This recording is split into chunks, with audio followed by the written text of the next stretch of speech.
Hey, Monkey child. Why hi. is it dark in your room? That's just how the room is. Oh, it's just oh, okay. I see. So it is light outside. Yeah, What an interesting room. I know. It's sort of maker colors, is it? There's like green and red on the other curtain. Yeah, there's like a different color on every wall. I love it. It's very okay. Has it Very stopped? what? Hmm? Has it stopped raining? No, look. Oh gosh. Okay. That's a lot of rain. It's so much rain. Oh, monkey. When did it start raining? Started raining yesterday. Okay. Yesterday morning. Oh, okay. Yeah, I Mm, think it's supposed to rain for like a few days. yeah, it is. Did anybody So there see then, extreme weather? huh? Did anyone there talk about the extreme weather warning? Yeah, they said there's a storm coming in from the southwest. And they're normally like, this is common, it's not such a big deal. Yeah, Okay. I don't really know what, like if you go outside, you just get drenched. Oh It's man. okay. But I'll just go swimming. That's what I'll do today. Okay. Swimming in the rain. Mm-hmm. Now, I'm just thinking, I don't know if Tari, because I haven't heard from Kaliwe, but I don't know if Tari, because she said it's 6 o'clock in Saudi Arabia, but I think it's maybe 5 o'clock. So I'm just gonna text her now and see if she's here to where on now. Are you guys around? How is the Bob Marley Museum? Oh, it was good. It was nice. It's a beautiful house. Really? Nice taste. Nice taste in a house. Yes. Like in Really what? beautiful. It's just, I mean, it's not set up though. It's not like there's couches and everything as it was, but the structure of the house is really beautiful. It's all wood, Mm. big open doors, and the lining of the like doorways are beautiful and wooden. Just very open and light. It's beautiful. And did it Good have like taste. music or Yeah, anything? that was cool. The tour guide was nice. He was always singing, and he just showed us like around different rooms, talking about the different records that were sold out, um, and like stories behind them, Okay. like how Exodus was voted album of the century, and Ah, um, album of the century. yeah, Wow. pretty cool. And apparently, he was voted the second sexiest man alive. Bob Marley? Yeah, but I didn't I realize how short he was. I don't how know. He tall didn't is say. he? He's 5'6". Oh, see, he would have been perfect for me. Perfect. Like Papa True. I guess. or But maybe bro. he seemed tall, So maybe what? I I guess don't it's know. because He seems tall. Why does he seem tall? because he's skinny, I guess. Oh, I He just see. He seems doesn't look lanky, short and stumpy. I No, see. no. Hello, hello. Hello, ladies. Hello. Ah, How are how's it going? you? I'm alive. I'm good, thank you. It's just been a hectic week, but I'm good. Uh, I'm good. how Well, you're come? looking beautiful Yeah, for you're looking me. glowy. Thank you. It's the lighting. We're under very good lighting. Oh, Yeah. what's How are the you, ladies? fine? Kyla's in Jamaica. The rain, How it's is rain. Jamaica? Oh my gosh, yeah. It's been kind of crazy coming here alone. It's very rainy, Okay. as you can see. So Ooh. yeah, Have you been stuck indoors? yeah, for the past day, Mm. which is a pity. But after, Yes. mm. Oh, that's amazing. I've got one colleague who's Jamaican here. Such Oh, a lovely okay, lady. Remember I said I really? couldn't make work friends? I found my work friend. Oh, nice. That's good. Yeah. No, we just clicked Yay. so well. But she breaks it down to me yesterday and she's like, I'm leaving after December. Don't tell anyone. I was like, no. I'm just No, why? Yeah. there's a lot happening. She's got a son and it's just Uh, difficult all the way here. Her husband is in the US military and he's now thinking of finishing that. So they're okay. hopefully moving to the States and settling down properly there now. So yeah, there's a Okay. lot, but she's got her reasons. Her reasons are valid. But Right. I was like, you're gonna leave me just after I found you? Like, Yeah, that sucks. yeah. But she's a Is it lovely lady. She speaks so much about Jamaica to a point where really? added it to my must travel list. Oh, nice. What are Mm. the main things she's been saying? Just talking about the culture and the people and the food and Yeah. the things she does when she's at home. I think she's also Yeah. feeling a little bit, so the conversation really is homely. Right, right, right. Yeah. Yeah. Maybe Kyla, you Mm, should ask Terry if she can put you in touch with anyone in Jamaica. yeah, I that can would be ask. cool. That would be I'll- very cool. okay, I'll definitely do that for you. Thank you. That would be really Yeah. nice. Is this a What solo trip or friends? I'm solo. Okay. Yeah. And what part is she from? I'm not going to lie to you. I'm not sure. She's probably mentioned Okay. it a few times, but I have not really picked up on the exact location. Where are Okay. you? I'm in Bull Bay. So it's outside Okay. of Kingston. It's like close to Oh, Kingston. Yeah. I'll Mm. send her a message and ask if she's got anybody who would be willing to hang That out. would be great. Thank Who's you. this, Okay. That would Tari, be that you're great. thinking of? No, I've got a friend here. Now that you said who am I thinking of, I'm like, oh my gosh, there's also Carrie. That's what I was thinking. Oh, maybe you're thinking like Carrie I or her forgot who sister Zena. Carrie would be lovely to hang out with. Also such a lovely lady. Oh, She was that would in, be nice. yeah. But I've got a colleague Mm. here, Jamaican, so yeah. Kaliwa, I love your artwork. Thank you. You know, I had to at some point. Yeah, just like do something with the wall. And I don't know. I just like the women. Like I don't know, it Mm. represents like what we are trying to do. Yes. True. Hmm. Empowering, beautiful, feminine. You know, free, because I think they like dancing Yeah. as well. Yeah. Mm. Yes. Yeah. How are you doing? Pretty good, hey? Like nothing hectic. Okay. Yeah. Sorry, I missed it. Kind of how's Jamaica? Oh, it's good. It's good. It's kind of odd because I'm the youngest person staying here really. And I'm like the Is only it? girl. So it's like,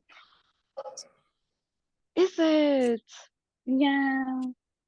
So it's kind of like it's a bit lonely in a sense because I think I need like Mm. a girlfriend to confide in, Mm. you know? So, but I mean, the place itself is really beautiful. And I'm finding people who are really, really friendly. Mm. And blunt, as you said. Are they? Yeah. Wait, what? I What knew is it. that? Oh, I just said blunt. Oh, they're blunt. Mm. Straightforward. Yeah. You experienced that? Yes. I think that's who that they're very blunt people. Because I Yeah. don't think I've met a Jamaican who is not blunt. Very, Yeah. Mm. this is what it is. And you're like, okay then. Yeah, Mm. yeah. I just went to the corner store to get coffee, and I'm just sitting there and like staring off. And this guy's like, "Why is your face like that? Why does your face look like that?" I What was it looking don't like? know. I think I was like tired because I just woken up, so I was kind of like. So I said, "What? Sad?" And he was like, "Yeah. Why is it like that?" Uh, So anyway, You know what I catches me liked off about guard. that? It wasn't Yeah. that it was like what turned that frown upside down, or you look pretty Yes. when you smile. It's more just like, why are you miserable? And that's fine. Yeah. mm, Why an acceptance there. Exactly. But Kyla, this is going to be one of those interesting experiences. Like it Yeah. feels like one of those where it's like, huh, Exactly. That is how it is. you will never forget this. No, I feel. exactly. I think you're right. I think you're right. Yeah. Yeah, and like we need Mm. those in life. We It's do. Also, true. Kirsty, I like the glasses. Oh, thank you. I realize it's gotten to that point that if I want to read stuff, I have to wear my glasses. So They look But you nice. chose a frame that suits your face. It does. And the black is like a nice contrast. Yeah. really? Oh, thanks. Yeah. I didn't put too much thinking into it. I just got it on like Take-A-Lots, but hey, they work and I can see now. Yeah. That's That's good. great. Oh, thanks. Okay, so you guys ready to jump into our session, or did you want to say Yes. something else? No, go ahead. Okay. Okay. So, talking about taboos this session, or what is forbidden or not allowed. So, we all know about like forbidden fruits or like guilty pleasures and the idea of that. So, I know I'm throwing out a question right away, but what for you guys is something in your lives that has been a guilty pleasure, or something that you know is like wrong, but you've just loved to do it? Does anything come to mind? I've actually been like I was reading this, I was thinking about it. Like, because I don't feel like it's wrong, but like I did experience judgment for it. Like, like liking to read, especially when I was in high school, like liking to read the romance novels. Because I was Mm. into the historical romance novels. Yeah. And you know what the covers used to look like? I Oh, think they've yeah. gotten better now. They're like a woman bent over on a ship or something. Yeah, and then there's this man with his hair blowing. Yeah. And because like these books as well, like they are quite steamy. Mhm. So I think like a person like I suppose I would get like a bit of judgment for like reading these books, but like I did, like we all like what we like at the end of the day. Yeah, That's yeah. So that totally. I would say. So I think it started off as a guilty pleasure. I was like, when I think the first time I read it, I was like, oh my gosh, it wasn't. But then, like, the more I read it, the more books I read that were similar to this one, the more I was actually like, oh, this is like, actually, I enjoy it. And I shouldn't feel guilty about things that I enjoy, kind of thing. Yes. Yes. Mm. Okay, good. That's funny now that you mention it. I have a colleague who's just written a book, which is wonderful, a novel, but it's like 50 Shades of Grey. Mm. And I'm like, that is bold, because she's advertising it. She's out there, and it's like, that's awesome. I love that she feels like she can just like publicize this. And yeah, it's very cool. But funny, Mm. feel weird about that. Like, that we should feel weird about being interested in something sexually as a woman. That Mm. what is Mm. like missionary position, like, is that what we feel like society expects of us, to not have any, I don't know, passion? Mm. I don't know. I think I've shared this with Mm. you. When I was in high school, that was me also. And I had a teacher who actually picked up one of the books, because we went through this phase where all the girls were all reading Daniel Steele books and whatever. And I remember this teacher has a meeting with all the girls, and she's like, you are not allowed to read that section of the book of the library anymore. Really? And for the longest time, I was like, but the books are in the library. What are they doing in the school library if we're not allowed to? Yeah. To a point where Yeah. it's, now that you've mentioned, you've put it that way, that like a guilty pleasure. We used to sneak those books out of the library. How else? We were reading, and even just the conversations you'd have about the books. Like for us, it was a group of us. It wasn't like an individual thing, but it really was. So it's interesting that you've labeled it as a guilty pleasure, because there is a lot of judgment that comes with what you're reading and so forth. And Danielle Steele, she was our guilty pleasure. So funny as a teacher, because like all you want is for like your students to read. No, sure, not. True. Wow, Yeah. that's too funny. Kyla, what was your guilty pleasure, or is your guilty pleasure? Oh, I can't think of it right now, but definitely I've never read the romance novels, but maybe the movies. Oh, the romance movies? Like what? Like 10 Things I Hate About You. Like it's just kind of brainless, but you like, Okay, you so know, it's you're embarrassed because it seems. because it's purely for the romance aspect. Oh, okay. And it feels like that's not, you know, smart enough or intellectual enough, you know? It's I kind of see. important. I Frivolous. see. What did you love so much about it? What do you love that it's just so free, or? Oh, it's just fun to imagine yourself in the role, you know? It's so exciting. I see. I see. Okay. So again, it's all swept up in the romance, just like Terry and Kaliwe. Yeah. Okay. So my guilty pleasure that I was going to say was not in a book, but in real life. And it was Kyla's kindergarten teacher's assistant was my guilty pleasure. That's so funny. The reason was because it was taboo, because it was like, you know, Kyla was in kindergarten, so I must have been just like 30, 29. And, you know, everyone expects you to find a husband. And now that you're a mom, you're supposed to be, I don't know, all maternal and wholesome. And this man had like tattoos, like sleeves of tattoos, and he was like really like, he was very gruff and drank a lot of beer and stuff. You would never expect him to be like a kindergarten teacher or assistant. But he would always sit on the table and everyone would be like, oh, Mr. Dillon's on the table again. That guy. But it was because it was so taboo that I found it so captivating. So yeah, I don't know what it was about that made me.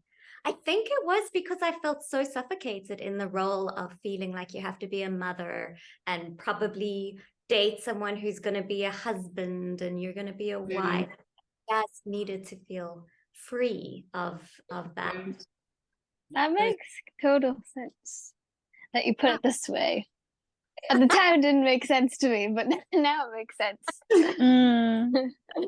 I think, Kirsty, I like how you put it as you almost needed to be out of your box of this is what you're supposed to be doing. Yeah. Because I find that with bad boys, even when you're looking at dating, for instance, or people who you're attracted to, you're almost naturally attracted to, and you feel guilty about it half the time. Like, this is really not what I should be considering taking home. But this is what is captivating for me right now, because it's out of the box. It's not what anybody's expecting me to do. It's almost like we're almost wanting to break taboos or break these. That's true. Society has built for us. Yeah, that's true. Yes, you are so right. If I think about the guys in movies that I've always been attracted to, it's like Ryan Gosling in The Notebook to me is like, oh, yes. Or like, this is before your guys' time, but Patrick Swayze in Dirty Dancing, he was like angry and danced and from the wrong side of the yeah. Okay, how about you But guys? then what do you think? So what do you think it is? Do you think like the reason we women are attracted to these bad boys, as you guys put it, is it because like on some level do we think that we can change them or that they'll change for us? When I had this Or conversation is it with like an a friend, ego thing? Yeah, I I had wonder. I had a similar conversation with a friend, a male friend, and we were talking about somebody I had a crush on at the point. And I mentioned this. I was like, he's just not quite what I would end up with because he's such like he's a bad boy. And what he said is it's probably a part of yourself that you are attracted to in somebody else. Yeah.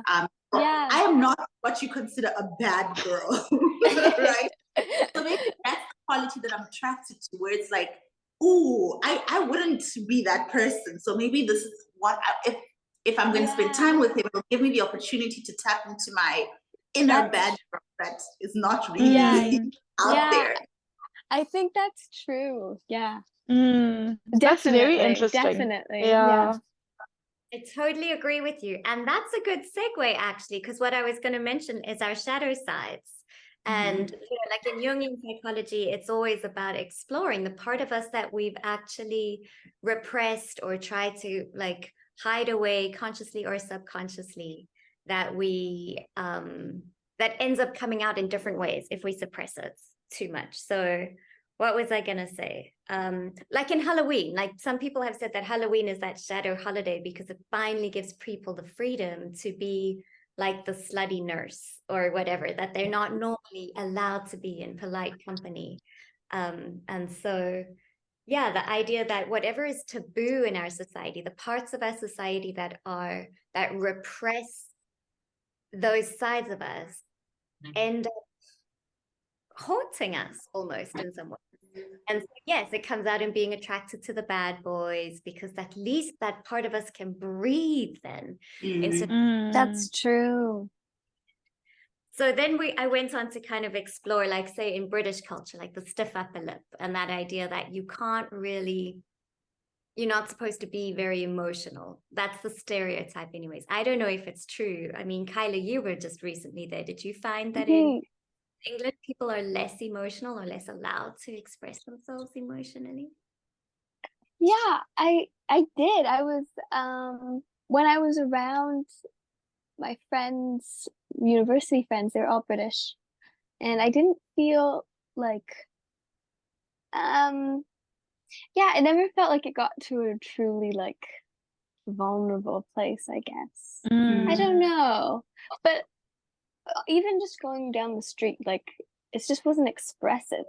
Like people didn't really let themselves out at all in the streets. So maybe, yeah.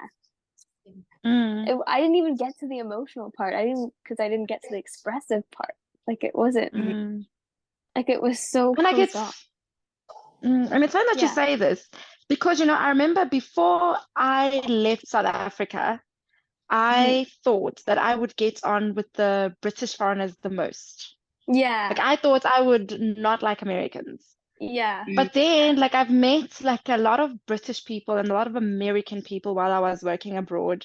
And I just never got to that level where I've ever felt that like there was a connection between myself and a British person. Like I just never felt that way. Whereas like with the Americans, I felt like it was much easier. Yeah. Yeah. Yeah, I agree. I find when a person who's got a British accent talks to me, I like almost feel like I'm in a play. And I stand like straight. It almost feels like you have to start clenching your butt cheeks, to talk. It was yeah, no, it was so interesting at theater school.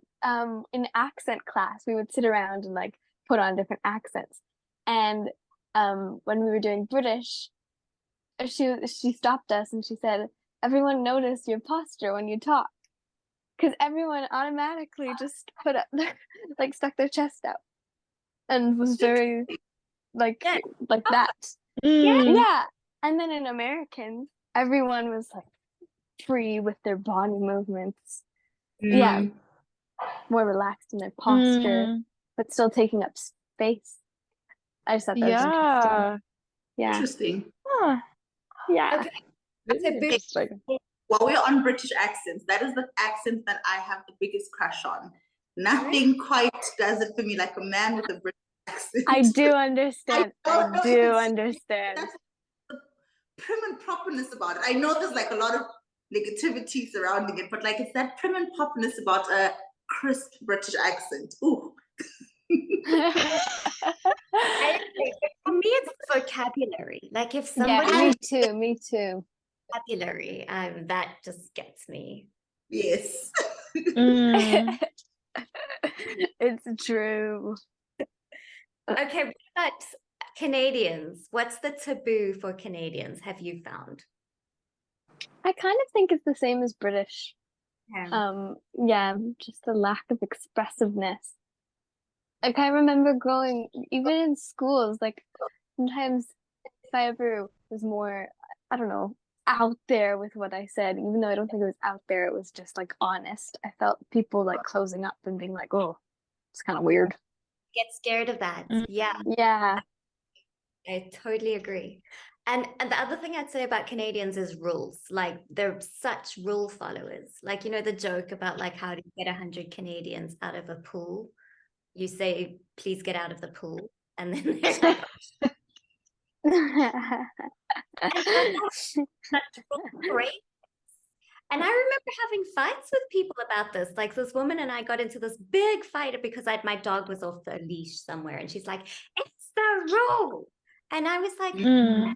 it's the rule. It doesn't make it right. You know, like I grew up in South Africa under apartheid and rules were very unjust. Like just because something is a rule, I think that South Africans and maybe, you know, we have a healthy mistrust of rules, just like rules Mm.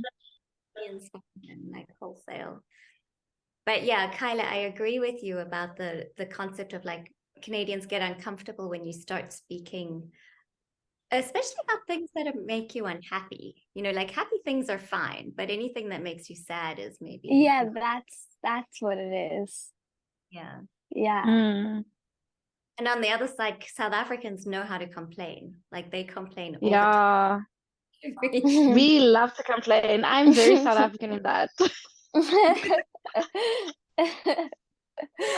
That was really random when you complain because you always know when you're complaining about something. And then just when you think that you've finished complaining, you'll be like, and then No, but guys, that's how you heal, isn't it? You need to get it out. It is. Yeah. Exactly. I think think it's complaining healthy. is healing. Yes, I also Yes. think it's very healthy to complain. You shouldn't hold it in. No, it's true. it's really unhealthy to be the toxic positivity. I think that a lot That's of the people. worst. That's the worst. I Yeah. hate what I hate about Canadians is that they say, oh, it's fun when it's like the most mundane thing in the world. That it's like this horrible attempt at fun. No, they do that. Or that's nice. That's fun. Mm. It's so depressing. Mm. It's not real. Yeah. I hear you. So for you guys, Kaliwe, what are some taboos in, say, I know this is such a generalization, but like Zulu culture? Are there taboos that you feel like you're not allowed to indulge in? Yeah, I think like just something as simple as dating. I feel like if you are in this like I can't just like just go and be like, oh guys, I've got like a boyfriend or something like that. It just feels, yeah, it doesn't feel like it's allowed. Or even if you do try, you feel like there is going to be someone who's just going to be like say, no, no, no, we don't talk about this. Or no, you're not supposed to be doing this, kind of thing. No matter what. Yeah, and then like because in my culture the thing is, or even like let's say you are seeing someone seriously, the only time the person really comes to your family to meet your family is when they're coming to say like, listen, I want to I'm marry this interested in girl. Hmm. Yeah, so it has to be to that level before you can even just be like, oh, I have somebody, but you can't talk about them beforehand. But why? Why is Really? dating so taboo? Like, is it that you are too loose a woman if you're casually dating, or you not serious about finding a mate? Like, what's the fear of the shame or whatever? Tara, I know you want to say something. What do you want to say? Because I can relate to that as I'm going to actually generalize it and say African culture. I think it really boils down to, like you said, today you're dating Peter, you date Peter for 2 months, it doesn't work out with Peter. When in our society, in a normal westernized society, you're allowed to move on. You're allowed to break up with Peter and meet John. And you date John for a few months. And if that doesn't work out, you meet Matthew. And so, but it does come across as being loose in even in Shona culture. Where, and the thing is, to be honest, it's really about females. It would be my family's a lot more modern, but if I was in a more traditional household, bringing home a man as a female is a big deal. If he's coming to my father's house, it means he has already, that's him saying, I'm marrying this girl and that is it, type of thing. But in the same household, a boy child would be able to bring in a girl. The girl could possibly even stay over. And everybody, okay, cool. And the next week he's got a new girlfriend and the family would just carry on. So I think it really also comes from patriarchal society thing that many cultures are still fixated on. Yeah. Dating is indeed it's still a big question mark in many cultures, I think. Yeah. But yet men seem like there's a lot more freedom there. Yeah. Because even like it's very similar actually. Men definitely do have like a lot more freedom. Whereas for us, but I don't even know. Like I just think maybe in the past the courting period was a bit shorter. So like it's just as soon as you meet someone and you like each other, then you just like decide, oh, we're gonna get married. I think that was what was going on. But whereas for now, like we do like to take our time to get to know somebody. But we don't have that freedom to, because like it'll be nice to introduce the person that you're seeing like to your family and stuff, and I get their opinion and whatnot. But with us, it's not something that's encouraged at all. That's so hard, because how do you make a decision until you see their families and how they interact with your families? Because to me, it's like that's part of the vetting. Yes. Process. Now, as we're having this conversation, Kate, correct me if you think I'm wrong, but do you not think it also comes down to this whole concept of lobola at the end of the day, that we want you to be as pure and as untainted as possible when because then it means more cows. That means more cows, because wow. so you're worth more. Yes. In Shona, I think it's actually they might not say it, I might be wrong, but I think it's something that comes up on the list of things that, like, okay, cool, she's never been married, she is a virgin, never dated, really? we've never had problems with her. We can ask for a second now in that regard. So I think that is probably where it's also coming from, where a girl is such a prized little, it's a serious prized possession, and we want to keep you as pure and as innocent as possible until the lobola comes through, because that's a big deal. Wow. So if you've had boyfriends and like, maybe slept with a few of them, then your family gets less cows? Yeah. Your family could very say during the lobola negotiation that actually we've seen her with Michael at the corner of the street. Oh, that's so comfortable. So your daughter is not that innocent, and that does bring down the price a little bit. Wow, that's so funny. Yeah, so there's like things that can bring up the price, like, you know, education. If you're educated, it increases the price. If you're a virgin, it Yeah. increases the price. Wow. I don't know if I'm forgetting anything else. Also, like I think maybe the family that you're from as well also determines like the price as well, or like the amount of cows. Right. Wow. Yeah. I mean, look, it's Whoa.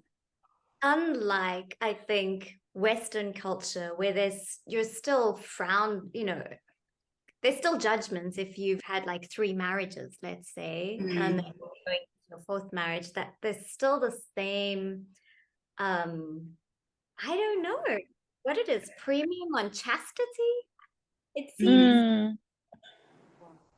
I don't know. Tyler, were you going to say something? No. Oh, I okay. was listening. So if we talk about that at kind of at society at large, what would you say are there things in your families that were taboo growing up that you felt like maybe this is a part of me that I can't live into, or that I shouldn't do this? Like, what were the rules that you weren't supposed to be doing that would be taboo if you did it? So this is the thing that comes to mind for me. Like, because you know how in the Black culture, or in the African culture rather, we have like, you know, these rituals, right?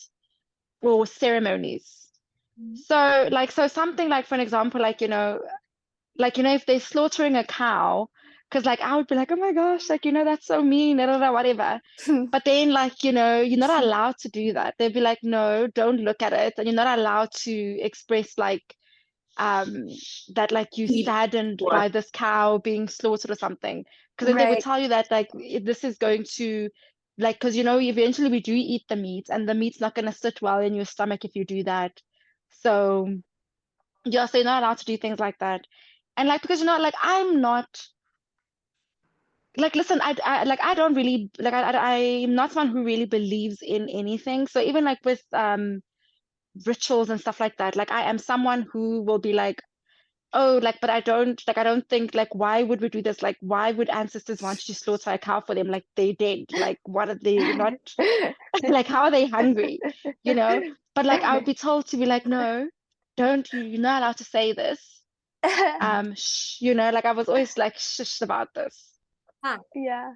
Yeah, so things like that. That's what comes to mind. Right. Mm.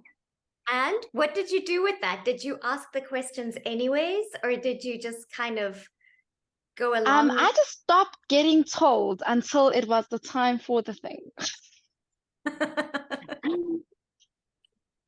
What do you mean that they would just not say anything until it was like time that you had to Yeah, go? maybe I'd felt like a few days before, like, oh, there's this ceremony that's happening, or there's this like ritual kind of thing that's happening. Like I just would not be informed about it, because like I can't Oh, help it. I Like I will see. always say, like, but You why ask is this being questions. done? It does not, because to me, like if something does not make sense, it does not make sense.